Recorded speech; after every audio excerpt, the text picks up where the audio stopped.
All right, we are live, ladies and gentlemen. A little less than 30 minutes away from the final event of 2020 for the Ultimate Fighting Championship. UFC Vegas 17 goes down, and the final fight of the year for the UFC will be Stephen Wonderboy Thompson versus Jeff Neal at 170 pounds. Should be one heck of a main event, one heck of a card, and we're here to talk about this event with all of you, with right around 29 minutes ago until the broadcast kicks off. Of course, as we know, the first fight probably won't start until like 4:25 because that's how it works. Eastern Standard Time, that is.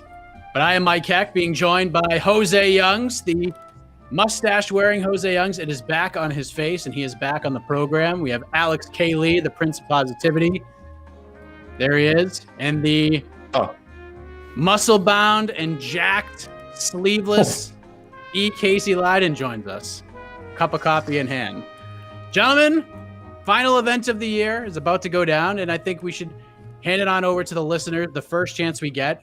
If you're watching right now, we want to talk with all of you. You're going to dictate all of this. So leave your questions, your comments, thoughts on this card as you get ready to head in. But AK, let me just ask you real quick while we wait for the questions to pour in here. What's your anticipation levels at here? Especially with the 4 p.m. Eastern start time. I know I'm super fired up about that. 10 out of 10, Mike. 11, possibly. Because this event, once it begins, signals the end of 24 straight weeks of UFC cards, which have been, honestly, for the most part, pretty enjoyable. I mean, the one good thing about having so many events is if there were clunkers, I've kind of forgotten about them. I think only the highlights are springing to my mind right now. So the UFC, congratulations. You have beaten me into submission. I'm very grateful for the hard work that the staff and fighters and coaches and all them put into this. So, but yes, I am ready to have a little break. Ready to have a little break from the UFC. So 10 out of 10. I'm ready for this shindig to kick off. How are you feeling, Jose? Last event of the year. It's a really good card following UFC 256. Got some big shoes to fill. How are you feeling right now?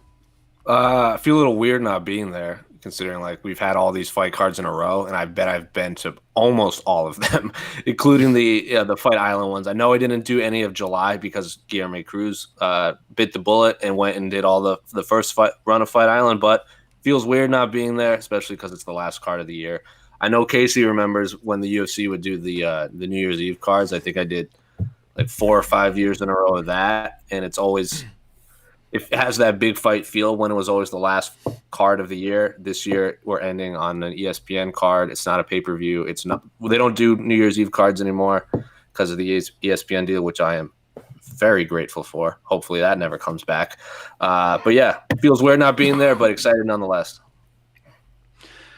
Casey, how are you feeling, buddy, before we get to the listeners? Last card of 2020. I mean, I know you're still got December 31st circle on your calendar for MMA action, the Ryzen event. That always gets in there for event of the year at the end of said year. But how are you feeling right now? Year. Last UFC event of 2020.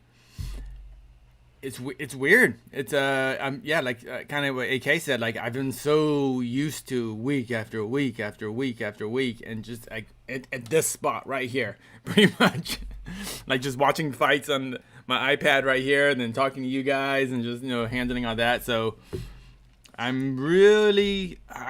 know what to expect because I think it's been over a decade, way over a decade, where either my New Year's and Christmas haven't been really occupied by either going to Vegas or going to Tokyo.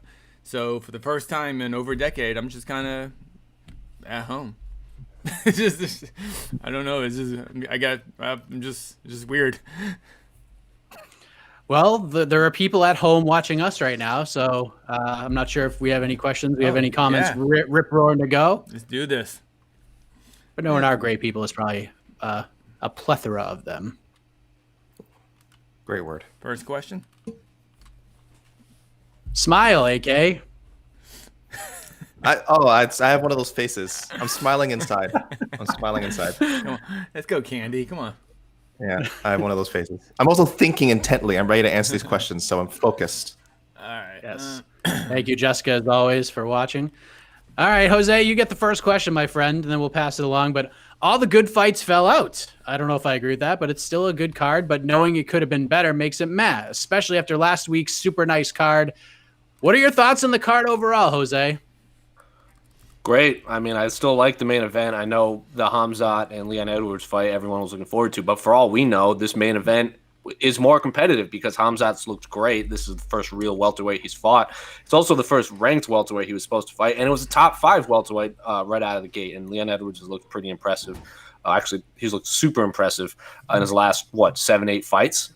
He's been out for a minute because of the travel restrictions, and then he got COVID and all that stuff. So this main event might just end up being more competitive than the Khamzat Leon Edwards fights that's supposedly happening in January. I'm not saying it is because there's a lot of questions out there with Khamzat. But remember, UFC 256, that whole main card was pretty much not the scheduled main event until like 2 weeks before. Remember, we were supposed to have Amanda Nunes, Megan Anderson. We were supposed to have the Jan Aldo show. Tony Ferguson, Charles Oliveira, and Figueiredo and Moreno weren't even tied to that main event until like the month of the fight. So we saw what happened with that fight when all those fights fell out. And UFC 256, I have to write event of the year for the site, and that's the front runner. So for all we know, UFC Vegas 17 could surpass that. I don't care if any of the fights have fallen out. You don't know until the fight's over.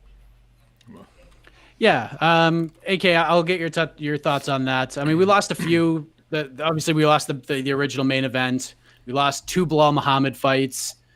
Rick Glenn versus Carlton Minus, but Minus has a new opponent. Tyson Nam versus Matt Schnell, moving to January 20th. Pantoja versus Manel Cape was supposed to be on this card. That's a tough one. Nisha Serkinov versus Ryan Spann as well. But still really good card, AK. Like, considering that we lost, I don't know, I think there were like 10 total changes. This is a pretty good, and you mentioned this on the preview show yesterday. Considering all the switch ups and the year we've had, this is a pretty good plan B. Yeah, I think if people look at this card, you're going to see this is sort of the prototype that they, whether on purpose or just by happy accident, this is how the second run of UFC Apex cards have gone, where you have a lot of maybe people in the prelims who people don't know, but I think you're going to get a lot of first round finishes as well. So I think those are some of the cards that people like this year. You have a lot of star power at the top: Steven Thompson, Jose Aldo, Michelle Pereira, Chaos Williams, of course, is booming right now. Marlon Moraes, Greg Hardy, I know, is someone a lot of people are interested in seeing how he comes along in heavyweight. He draws a lot of buzz for better or for worse. Anthony Pettis headlining the prelims, that's pretty big. And then you have the small cage. So I think, I don't want to jinx it, but I do think in the first 5 fights or so, we could see some very, very quick and exciting finishes. So that's really like the great fight night formula that has sort of developed in the last, I'd say, 2-3 months for the UFC at the Apex. Quick finishes to start things off, very exciting, and then use more competitive fights in the main card, and also some great highlights as well. So again, whether it's through accident or through design, this is a great way for them to end their fight night run this year. Casey, remember, I don't know, I think it was maybe UFC 255 we were watching, and they laid out the entire fight card for this event. It was like 3 graphics long. There was like 34 fights on it. I mean, I would have been okay with that too, but still, considering what we've ended up with, it's pretty damn good. I'm going to be the prince of negativity here. And, oh, God.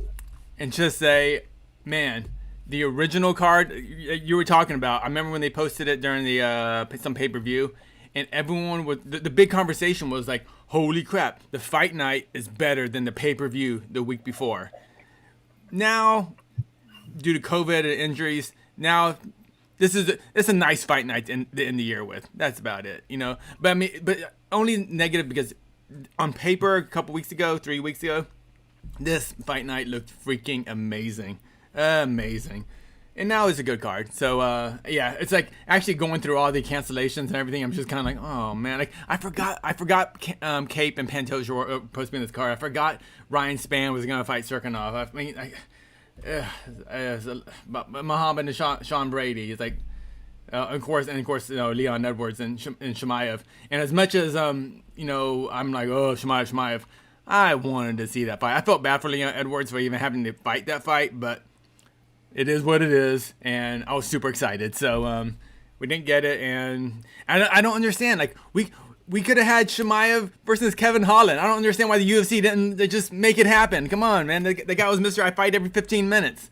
But, yeah, here we are, and I'm excited. But, yeah, just my excitement level was just so high a couple weeks ago to, here we are. Remember the Woodley Covington card? How good that was on paper. We were like, "Oh my God, this is the best fight night card of all time." And then this one was like right there, neck and neck, if not better. So I do understand where the question is coming from. but it's still a really good card. It is a good, because there have been some cards, at least on paper, at least just with not named fighters. I mean, they're all good fights because you put UFC level talent in that small cage, you're almost always going to get an exciting fight. So, yay! Thank you, aka the Devil. Oh, sorry. Jessica's back. All right. Joseph Boza, does Wonderboy benefit from a win today in the welterweight division going forward? I mean, Well, try to. Yeah, he gets I mean, the rest of his I- paycheck. Well, I would read that as how much does he benefit, I guess, from a win today. We kind of talked about this a bit on the preview show, right? Sort of who has more to gain. Yeah, he's in an interesting spot because I guess what you would ask yourself is really how much closer to a title shot does someone like Wonderboy Thompson get at this stage of his career, right? Do they view him like that anymore? Because like all high level fighters, he's going to say the same things in all his interviews, like I need to pick up this win and then keep my momentum going forward so I can get another shot at the title. He's already competed for it twice, which in combat sports is usually a mark against you, which I always find weird. Like I always think some people, I want to when I see them reach that level, I want to see them compete for world titles all the time. But in MMA, it's kind of like, oh, you had your chance, and now you have to wait like 18 months or something before you get another shot. So I'd say if a convincing win for Thompson tonight doesn't move him forward in the division that much, he holds on to his spot and is probably like 3 fights away. Plus, again, someone else having to fall out. I just don't know if they view him that way as a title contender anymore. Yeah, kind of hard to argue with what you just said. Anybody disagree with AK here? I don't know about viewing him as a title contender, but he would have to do something spectacular, basically a first round finish, I would think, for us to afterwards really have that conversation going, man, I want to see Wonderboy against, like one fight away, but it's definitely a lot to lose, little to gain for Stephen Wonderboy Thompson. But I'm not sure about the whole. I'm not sure about the whole. Does the UFC not want to fight for a title? I'm actually not sure because you said he lost 2 title fights, but it was against the same guy. He lost 1 title fight. He lost 1 and This is true. didn't win the other one. Yeah. He did not win 2 title fights. How about that? He's ranked number 5. Win. Yeah, it's so weird. We dismiss him. He's ranked number 5. It's wild. I like Wonderboy Thompson. If he was given a title shot, doesn't sound like it. Doesn't sound like it. No, I'm just saying you wouldn't see me complain if he got a title shot in 2021. I just think the way the second Woodley fight went, MMA fans have it's weird. They have a short memory for some things and a long memory for some other things. And I feel like they're going to hold that second title fight against him like forever because it was not an entertaining fight, which I think is silly. But I do think a lot of people will be like, oh, this guy again get a title shot. But I'm for it. I just don't think a win over Neal affects his trajectory that much. Yeah, it's kind of rough for him being ranked number 5 right now. There's really not a whole lot of room to grow here. You got Masvidal, Edwards, Burns, Covington, and the champion above him. None of them have fights booked. That's why it's important. What if Leon Edwards What if Leon Edwards does not recover in time, and Chimaev does not have an opponent? Who's the next highest ranked guy that's probably not fighting for a title or is looking for big money fights? Stephen Thompson. That's why he wants to keep his name relevant. Then he could get the Chimaev fight. That kind of goes against everything he wants, though. Unfortunately, he's a guy who looks at numbers and rankings. So, if Stephen Thompson just dismantles Jeff Neal and then dismantles Chimaev, that is the fastest he can get to a title fight. Yeah. Yeah. I mean, get the most eyeballs on him. That's true. Stephen Thompson, for the first time in his career, actively called out a fighter, called out Leon Edwards for like 7 months straight. And then Edwards gets the Chimaev fight. And I know that's what pissed him off because he's wanted the Leon fight for a while. And Leon finally gets booked and it's against Chimaev. So I understand where he's coming from. But yeah, I mean, a win benefits anybody. Anybody gets a win, it benefits you. I'm happy Stephen Thompson's doing this. I mean, he's looking at Father Time catching up and he's like, you know what? I gotta make my move. If if Stephen Thompson loses tonight and loses badly, what does that mean for him? That's a much bigger question. Yeah. Yeah, so I don't know. All right. Thank you, Joseph, as always. All right. Javon, has Hardy made enough of a name as a fighter to even start playing the I'm a Boxer 2 game? AK, I know you love talking Greg Hardy, but what did you think of his media scrum? All right. I mean, obviously, I don't think of much of Greg Hardy as a human being, but that's another thing. But if we're just, again, talking about this question, just being objective, yeah, of course. Look, he's a celebrity right now. Look, we know now. Look at the whole. I guess I'm sure people didn't want me to bring this up. Look at the Paul brothers thing, right? Obviously, they're much more famous than Greg Hardy is, but Greg Hardy certainly is. I say that though. There's probably a whole segment of people who know Greg Hardy is who don't know who the Paul brothers are, and there's a whole segment of people who know who the Paul brothers are but don't know who Greg Hardy is. So I don't know. It's funny. It's funny for me to say that the Paul brothers are more famous. So I guess to a younger audience, for sure, they definitely are. But yeah, look, it doesn't. You don't have to made enough. You don't need enough of a name really to call people. Once you have a platform, I say at the UFC level, you can call it whoever you want. I don't think it's realistic. For anyone who's wondering, this was something that came up during media day, which is why Javon is asking this question. Greg Hardy called out Anthony Joshua. He called out Tyson Fury. Those fights are not happening. Those fights are probably never happening. I never say never in combat sports anymore after Floyd and Conor happens. I will never say never again. But I will say this one, incredibly unlikely. I wouldn't bet on it. But yeah, no, there's nothing stopping him from doing these I'm a Boxer 2 comments and interviews. Guys, you're going to see, I'm just saying, you're going to see a lot more of this in 2021. Once again, MMA fighters talking about boxing, MMA fighters calling out the Paul brothers, and who knows who else throwing their hand in this wonderful world of combat sports. So these kind of questions have only begun. Yep. Anyone have anything to add to this? AK said it best. I mean, this is the beginning of people know who Greg Hardy is. Like, he's I personally think Greg Hardy was a better football player than Nate Robinson was a basketball player. So yeah, sure, why not? Nate Robinson can get a boxing match, then why can't Greg Hardy? He's not going to get a champion, but like, why wouldn't he get, like, if they want to do, like, if he gets cut by the UFC for whatever reason, like, why wouldn't he get like a celebrity boxing match? Mm-hmm. Sure. What about Zuffa boxing, guys? Why doesn't he be cut? Zuffa well, boxing. He mentioned what about he's Bigfoot? Smart. He mentioned why doesn't he fight the Loch Ness monster? Like, that's basically what you're asking. These are all mythical things that we've heard about, but we've never seen. I thought you meant Antonio Silva, because I guarantee you someone would book a boxing bout between Greg Hardy and Antonio Silva in a friggin' second. Oh God! Someone out there. You're right. Now that you mentioned it, someone out there wants to see that boxing match. Greg Hardy's already kind of won. The fact that we're even talking about this. Yeah. Listen, he's smart. He's smart. Thanks for the question. Javon. Yeah, thanks. These guys are prize fighters. Like, Greg Hardy has done this. Like, I know you've been in scrums with Greg Hardy, Mike, because I've been standing next to you when they happened. The guy knows how to do media. Like, his answers sound like someone who's done pro days, done college media days. Like, he's been being interviewed on the national landscape since he was in high school. So yeah, he knows how this game works. For sure. Completely agree. Thank you, Javon. I remember when we did that scrum in Boston where Greg Hardy told you to quiet for a second, Mike, because he was on this roll. How dare he? That's right. Yeah. He had the pause, and I was trying to ask a follow-up, and he said, hold on a second. What? But it was cool. Roll that day. How dare you? How dare you? Yeah, that was an interesting scrum. He said a lot of things. I was just like, a lot. Didn't understand what pay-per-views were when I asked him. Yeah, I remember that.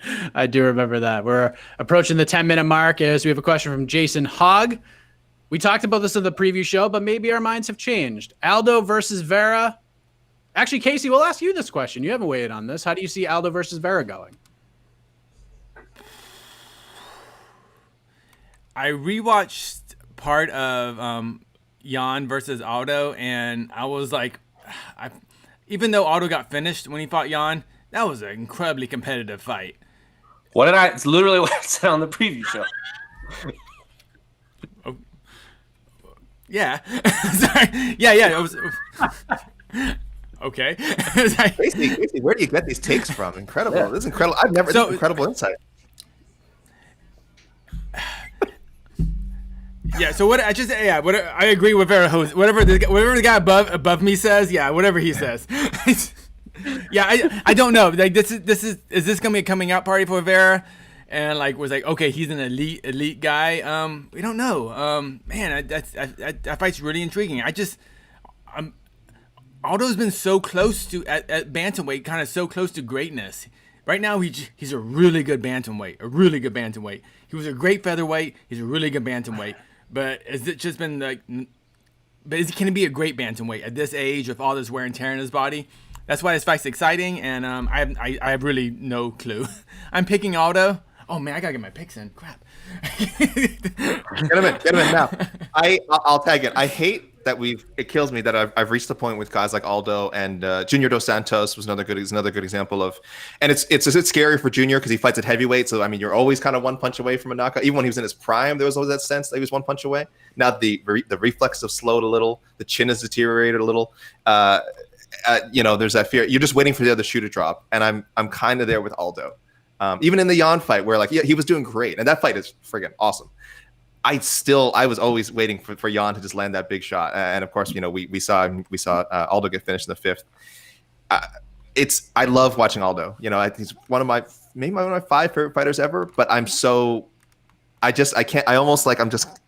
half covered my eyes when I'm watching him fight now. I'm just waiting for that moment to come where he slips on the proverbial banana peel. So I think it'll be a great fight. Like Jose mentioned, we talked about in the previous show. I'm leaning towards Vera, and I'm leaning towards probably a late finish. But I hate saying it.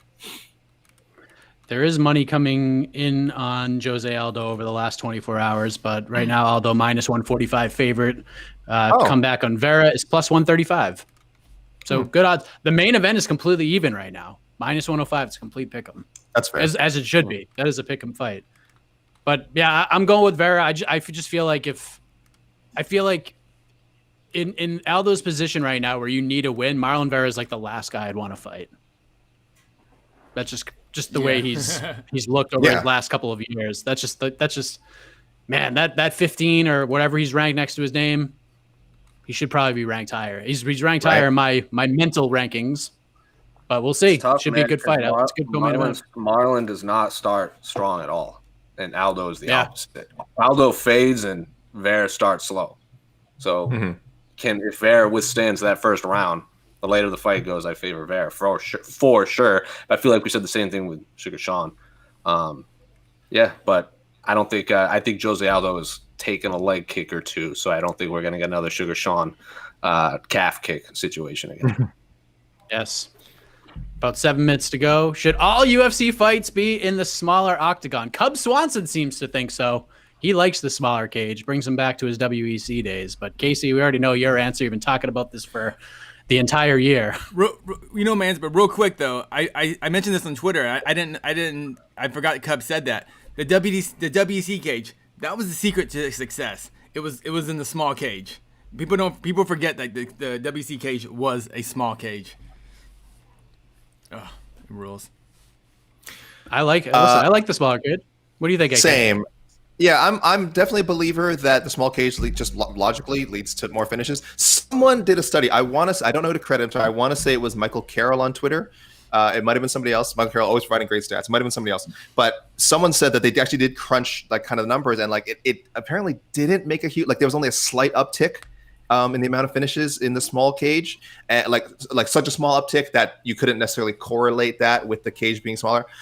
Because I think the other thing is it coincided with what I sort of talked about earlier, some kind of matchups that favored someone getting finished, like some newer people coming in that maybe weren't quite UFC level, facing tougher competition, and that's why more finishes started happening at the UFC Apex. But again, just logically, I think I'm a believer that it does increase the odds. Again, I haven't crunched numbers myself, but yeah, smaller cage, fighters are the same size, less room for them to avoid each other. I mean, yeah, I don't know. Just logically, it seems like there'd be more finishes, and we have seen them. And so, yeah, a small cage all the time. Yeah, sure.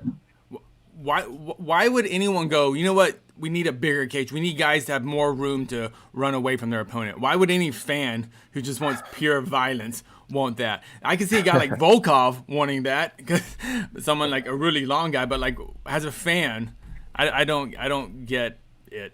Why would you want anything other than the small apex cage? Better visual on TV, maybe. Well, not on TV. On TV, it doesn't matter to us. But maybe, sorry, live. I'd say better visual live, which doesn't matter right now. But is that one of the reasons that the UFC would? No, it's sponsors. I'm just playing devil's advocate. Sponsors. There you go. I don't really care what size the octagon is, but if it's small, cool. I'm not fighting in it, so I'm like, it's gonna happen. It's gonna happen regardless. But I have to watch it. I want to be entertained, and I've seen a lot of great fights in a big cage, and I've seen a lot of great fights in a small cage. Like, I'm indifferent, but I'm not gonna complain. I don't think the small fight cage of the year took place in a big cage. It did against in a women's strawweight division. And the worst title fight of the year was in that big cage too. Right after that, mm-hmm. But that probably would have been the same fight in the small cage too. I don't know, man. We'll never know. I really wish fans. Yeah, could really get a chance to be in that cage. We will never know.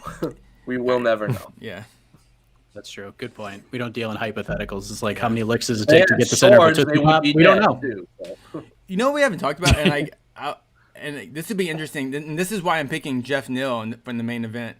Stephen Thompson needs that big cage, and he's gonna be in the small cage. There's a perfect night for you, Casey. Yes, we will test your big cage, small cage theory to see how different Stephen Thompson looks like. Yeah, because Stephen Thompson's all about range, and if he can't get that range, that proper amount of range he needs with that really wide karate stance in that small cage, it's gonna be really interesting. All right, got about 3.5 minutes to go. Maybe do some rapid fire, or we'll go fast. AK, can Michalbaheda be the perfect fight circus champion? This is a Jed Machine question, but. Yes, and he can also be the perfect UFC champion someday. So there you go. There's my answer to that. There you go. All right, next question will be Jose's. We're just gonna rifle through these. Go ahead. Yep. If this is Jose, if this is the last card of the year, what am I supposed to do next weekend? Gear up for Ryzen for sure. Because last year I said it on the preview show. I had to write the event of the year, and the deadline was before the Ryzen card happened. And if it was after the Ryzen card, it would have made the top 5. So get ready for Ryzen, because they put on a spectacle every New Year's. For sure. To the panel, what's everyone's theory on why the UFC didn't match up Holland versus Chimaev? I think it's pretty obvious. It's just getting Chimaev back here that quickly. I just don't think it was even feasible at that point. Once he said, I'm not fighting December 19th, he probably went home and was like, okay, I'm not fighting December 19th. Plus, it appears, although it hasn't been officially announced, but maybe they will tonight, it appears that Leon Edwards versus Chimaev might go down January 20th. But again, nothing's been made official. It seems like that's the case, though. Dana White said it himself, AK. I also think they're trying to fast track Chimaev to a title shot, and Holland does not fit into those plans. No. Mm-hmm. Also, the UFC very rarely makes fights that everyone wants to see. Oh, spicy.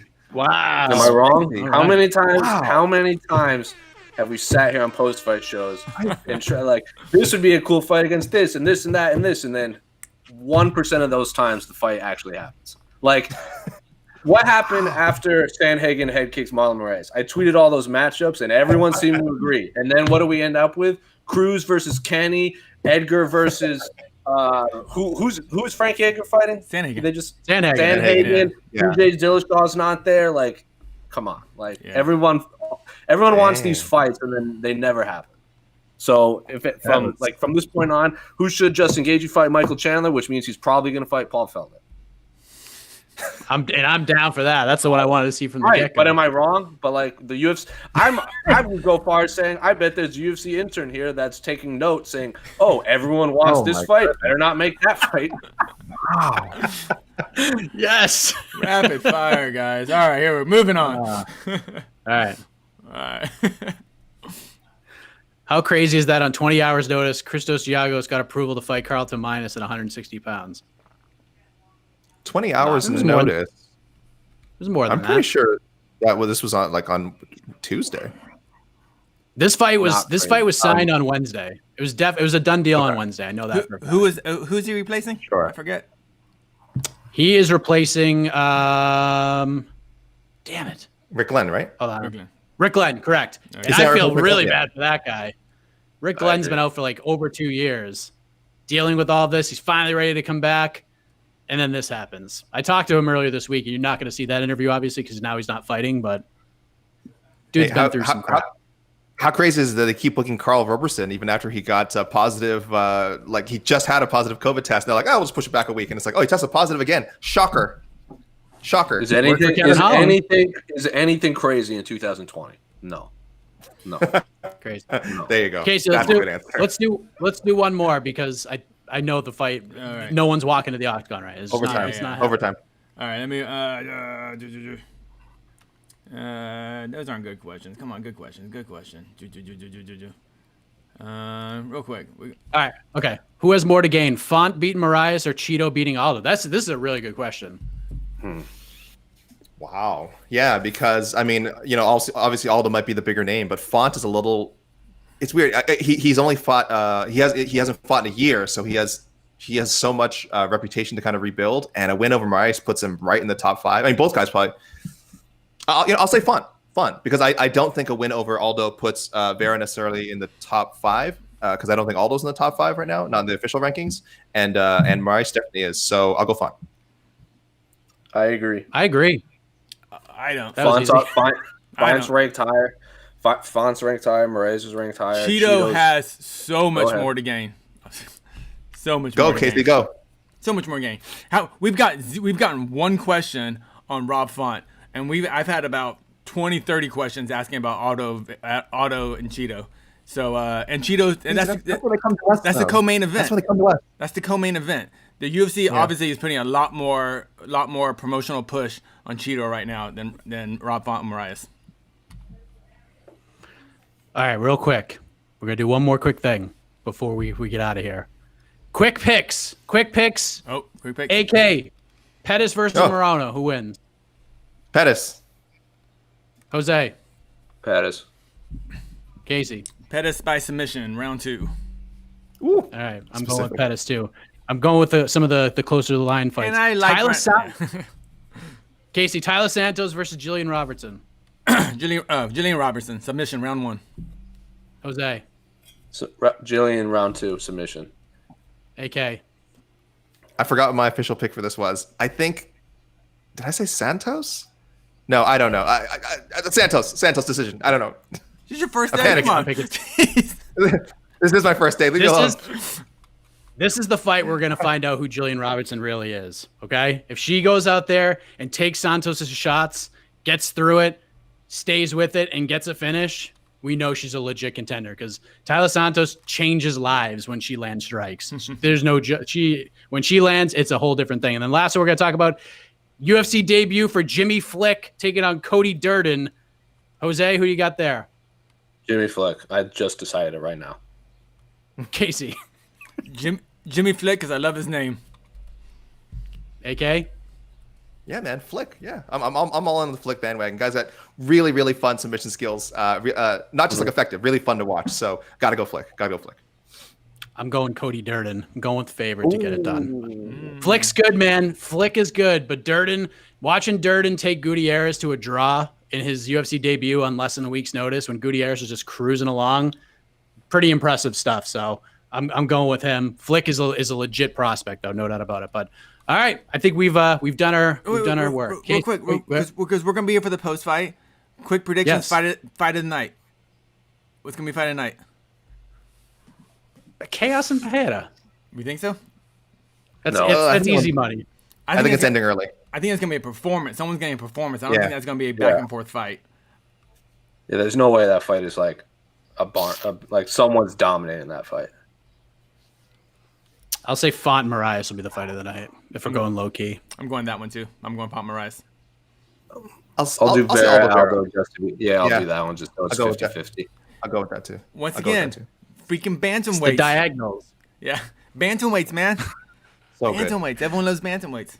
I think Pettis Pettis Morono could be a scrap too. It could be. I'm hoping it's a Those scrap. guys are fun fights. I'm a big fan of Morono. I'm a big fan. I just don't. Unfortunately, he's been on the wrong end of some knockouts, but he's been in the good end too. But I dig Moreno a lot. I wish more fans were behind him. Everything's lined really close on this card, except for Christos Giagos is minus 330 against Carlton minus a plus 300, and then the other one is Tafon Nchukwi minus 310, making his middleweight debut against Jamie Pickett. I feel like that line's a little cray-cray.